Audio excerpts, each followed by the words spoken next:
Oh, guys, ladies and gentlemen, boys and girls, YouTubers of all ages, it's your boy Chaz the Hitman Styles. I just got done watching NXT, and all I can say is that was quite enjoyable. Even though it was from 1 hour and 1 hour only, the last moments of NXT was quite enjoyable. So let's talk about NXT tonight. Okay, let's talk about it. Okay, we kicked things off with the first finals of the Dusty Rhodes Classic Tag Team Tournament. It was Sanity, aka Eric Young and Alexander Wolf, against Roderick Moss and Tino Samatelli.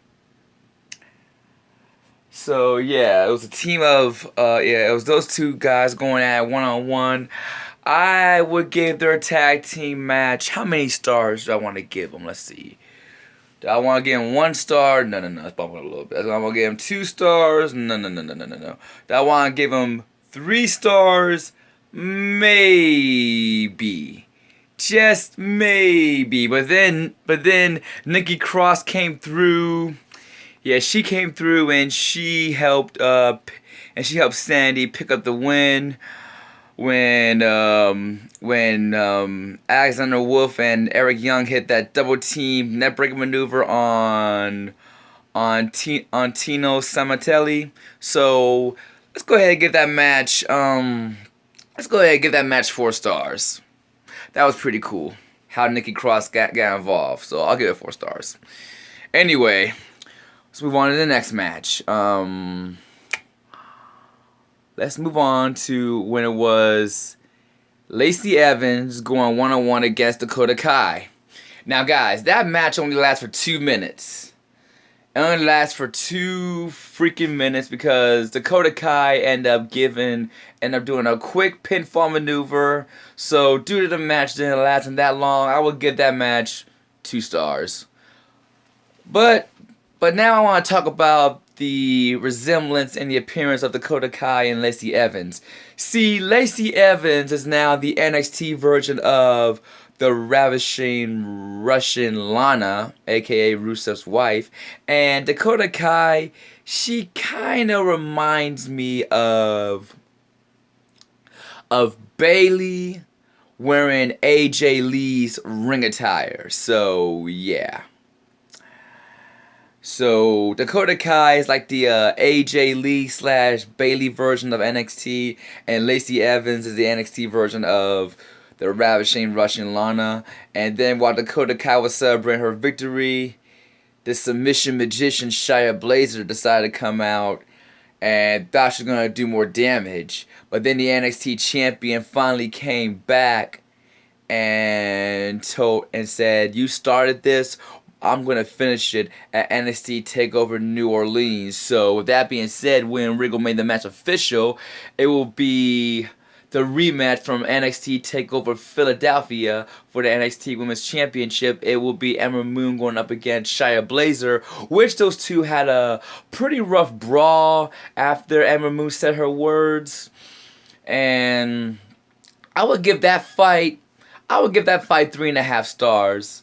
But in the end, Dakota Kai ended up helping Ember Moon because Ember Moon said, hey, I'm coming here to help you because I don't want Shia Blazer to bully you around. So Dakota Kai decided to return the favor by helping out Ember Moon. And Ember Moon, shockingly, doing the Eclipse with 1 arm. I've never seen her do the Eclipse with 1 arm before. So I guess that just shows that Ember Moon is still recovering from the arm assault that Shia Blazer gave to her back at NXT TakeOver Philadelphia and during the NXT event for the championship before Kairi Sane made her triumphant return and got into Shia Blazer's face. And then, guys, we got that big, black-hearted, bearded Tommaso Ciampa.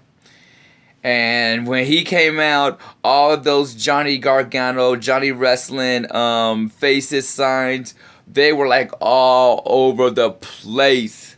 And Tommaso Ciampa once again picked up the microphone, and every time he raised it to his mouth, the crowd kept on booing. And when he finally dropped the mic, the crowd was cheering. Guys, this is what I predict. I predict that Tommaso Ciampa will say something shocking, and something is telling me that he may want a match at NXT TakeOver New Orleans against Johnny Gargano, which means he's gonna have to go to William Regal and say, please reinstate Johnny Gargano so I can take him out myself. Something tells me he's gonna make that speech sooner than later. And then, guys, we have another Dusty Rhodes Classic tournament, tag team tournament between Heavy Machinery and my boys, the Street Profits. I give that match. I would give that match. I give it 3.5 stars.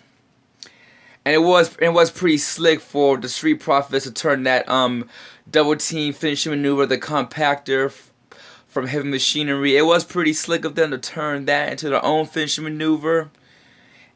And so Street Profits goes on and advanced in the Dusty Rhodes Classic tournament, and then which leads us to the main event for the WWE United Kingdom Championship between Adam Cole, baby, against the rough and tough Pete Dunne. Now, Pete Dunne, man, every time he's in the match, man, he always delivers hard smacking elbows and hard smacking big boots and all. And there were times where Bobby Fish and Kyle O'Reilly kept trying to intervene, but that match was so good. Matter of fact, there was even a point where Pete Dunne came onto the ring, took out both Kyle O'Reilly and Bobby Fish, and when he came back in the ring, Adam Cole super kicked him, laid him out with that last shot. Now, moments like that where I thought Adam Cole was gonna beat Pete Dunne, but man, Pete Dunne, man, he's tougher than I ever could have imagined. Yo, and then he even grabbed Adam Cole's fingers. Yes, these two fingers, split them in half. Yo, I even heard a freaking snap. Everyone heard a freaking snap. Oh my god, I thought he broke his freaking fingers. And then right before he was gonna go for the bitter end, yeah, that's when Kyle O'Reilly and Bobby Fish said, you know what, enough of this BS. You know what, let's go and help him out. So they got involved. The match ended in disqualification, and the numbers game was on Pete Dunne until Roderick Strong, who by the way lost his match against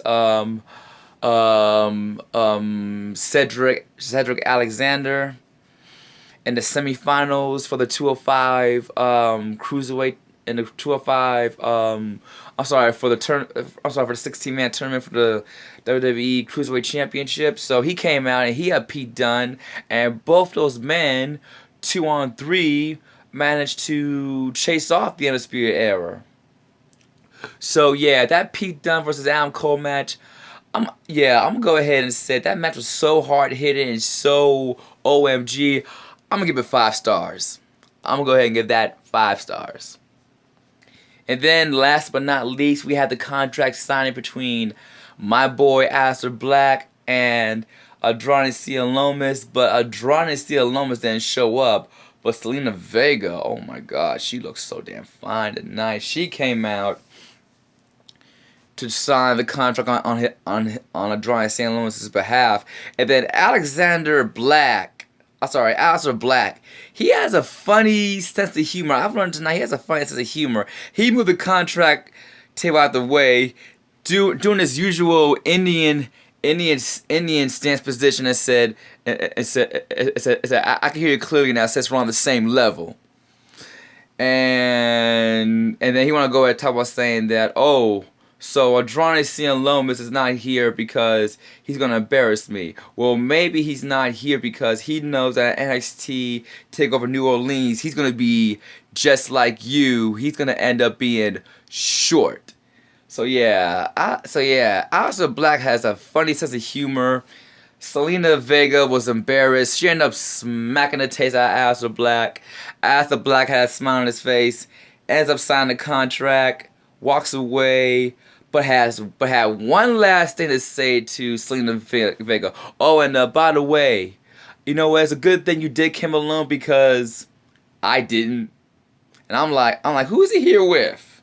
And then Candice LeRae, aka Johnny Gargano's wife, came out and got a piece of Selena Vega doing a springboard bulldog version. I guess you might as well call it Stratisfaction a little bit, I guess, but it was her own version of the Stratisfaction, getting sweet revenge against Selena Vega, because Selena Vega was part of the cause why Johnny Gargano wasn't able to beat Adrone Cialomis. So I would give that brawl, because I love Johnny Gargano so much, I'll give that assault 5 stars. Yeah. But yeah, I got a funny feeling next week that the next time Tommaso Ciampa comes out, I got a funny feeling I predict he's gonna do 2 things. Either he's gonna finally say something about having a match with Johnny Gargano, or Candice LeRae's gonna come out to the ring and address the the NXT universe, and then that's when Tommaso Ciampa's gonna come out to the ring and personally say what's up to Johnny Gargano's wife, which I hope that part does not happen. But I can tell in Tommaso Ciampa's eyes, I can tell he wants a match with Johnny Gargano, because no matter how many times he comes out to the ring, the crowd's still showing the love for Johnny, even though he's gone. So hey, all I can say is Johnny Wrestling is forever. So that being said, guys, tonight's NXT, I would give that 4.5 stars, okay?